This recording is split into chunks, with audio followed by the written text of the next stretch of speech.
Assalamualaikum warahmatullahi wabarakatuh. Insyaallah teman-teman yang dirahmati Allah Subhanahu wa taala. Kembali ke channel kami Saiful Abu Ipah atau Abu Hanifah Al-Muhibbi. Pada kesempatan ini kita akan mendengar kajian-kajian singkat Ustadzuna Ustadz Dr. Khalid Basalamah hafizahullah taala. Sembari kita mendengar kajian beliau, kita sambil juga baca biografi beliau ya, biar kita tahu siapa beliau gitu. Semoga Allah memudahkan urusan kita. Kita dengar kajian pertama beliau, insyaallah taala.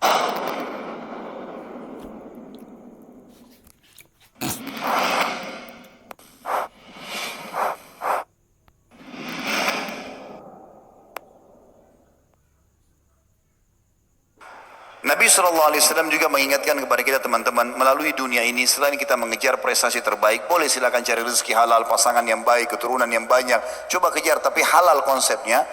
Juga kalau kita punya masalah-masalah sebelum menuju kepada kematian, selesaikan semuanya. Nabi SAW waktu sakit keras setelah turun dari mimbar tadi, dalam lanjutan riwayat beliau kemudian memegang tongkatnya sambil berkata kepada para sahabat, siapa yang pernah aku sakiti, maka ini tongkatku, silakan pukul badanku. Siapa yang merasa hartanya pernah aku ambil, ini hartaku, ambillah sesuka kalian.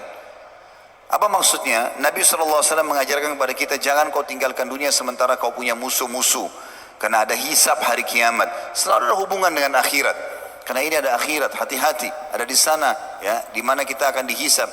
Kata Ali bin Abi Thalib radhiyallahu anhu, dunia telah pergi.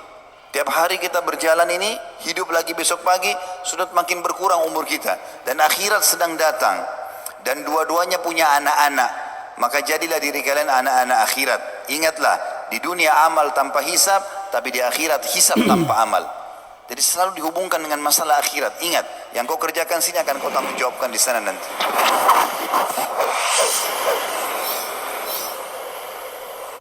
Alhamdulillah. Beliau memberikan nasihat kepada kita, jangan kalian bawa masalah ke akhirat. Seperti apapun permasalahan di dunia ini, kita harus selesaikan. Entah berkaitan dengan saling menzalimi, kita terus perbanyak minta maaf. Paling utama minta istighfar kepada Allah Subhanahu wa taala, dan utang juga kita harus lunasin sebelum kita meninggal. Itu teman-teman ya, semoga ini bermanfaat.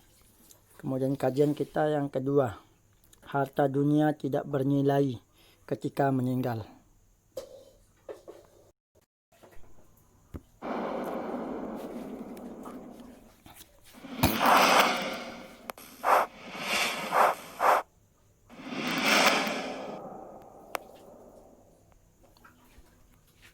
Kita dengarkan bagaimana Nabi SAW mewasiatkan kepada kita tentang masalah perumpamaan bumi ini atau dunia ini. Kebanyakan orang sibuk mengejar tanpa mengenal mana halal, mana haram.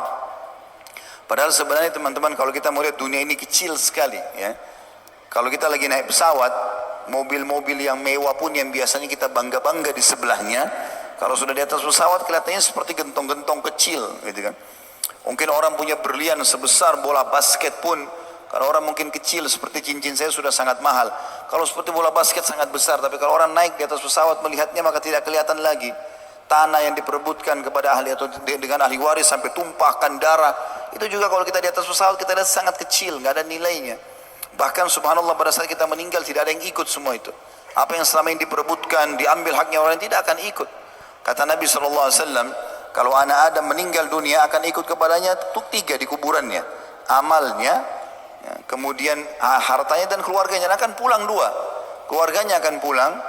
Walaupun cinta seorang suami pada istri, istri pada suami, orang tua pada anak, tidak akan nginap sehari di kuburan itu. Akan pulang, meninggalkan kita nanti.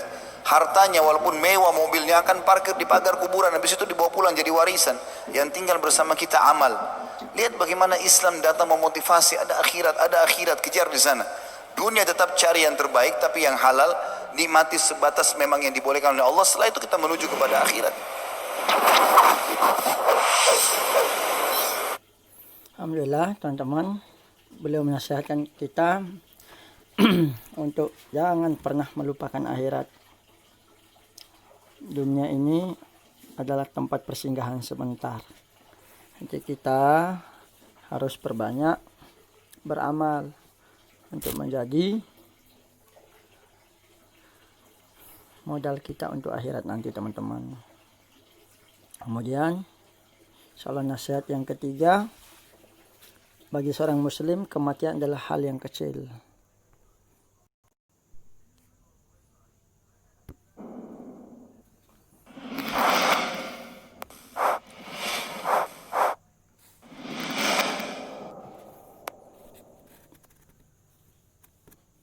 Pada saat baginda Nabi SAW akan meninggal dunia dan beliau lagi sakit keras, maka beliau keluar karena mendengar beberapa sahabatnya menangis terisak-isak, khawatir kalau beliau meninggal dunia.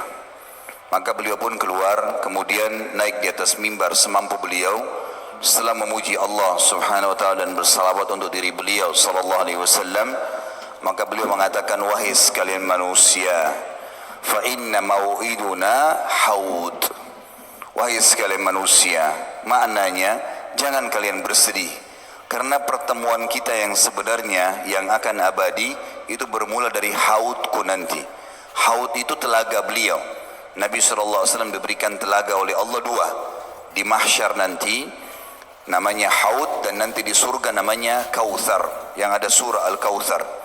Kata Nabi SAW, haudku nanti di mahsyar itu seluas pandangan mata. Dalam riwayat dikatakan antara Madinah sama Hajar, atau kurang lebih 1000 km perjalanan, dipenuhi dengan canteng-canteng seperti jumlah bintang di langit. Siapa yang minum darinya tidak akan pernah haus selamanya. Riwayat ini menggambarkan kepada kita bagaimana Nabi SAW memberikan kesadaran kepada para sahabatnya, jangan kalian sedih. Bagi teman-teman yang merasa sedih karena meninggal orang tuanya, meninggal kerabatnya, kehilangan sesuatu yang sifatnya duniawi ini, bagi seorang muslim itu adalah hal yang kecil. Kalau kerabat kita meninggal atau orang yang kita cintai, teman-teman sekalian, dia tidak hilang. Dia hanya mendahului kita menuju ke akhirat sana. Seorang muslim sangat yakin rukun iman dia yang kelima adalah iman kepada hari kiamat. Urutannya adalah meninggal, proses dicabutnya ruh, kemudian dimasukkan ke alam barzah di kuburan, kemudian pembangkitan di hari kiamat mahsyar, ditimbangnya amal baik amal buruk, lalu kemudian surga dan neraka. Dan kita sudah dapat rinciannya. Kita sekarang di duka bumi ini setiap saat ada buku, sudah terjemahan bahasa Indonesia cukup banyak berhubungan dengan masalah surga. Apa saja berhubungan dengan surga itu, dari tanahnya, dayang-dayangnya, istanahnya, makanannya, minumannya, semua terinci. Kita sudah punya bocorannya. Dan neraka dengan siksa yang paling rendah sampai yang paling berat pun itu juga sudah diceritakan semuanya, sudah ada gambarannya. Maka seorang muslim sangat faham ada akhirat. Berarti orang-orang yang sedang kita cintai meninggal dunia itu, mereka sebenarnya tidak hilang, tapi mereka hanya mendahului kita saja.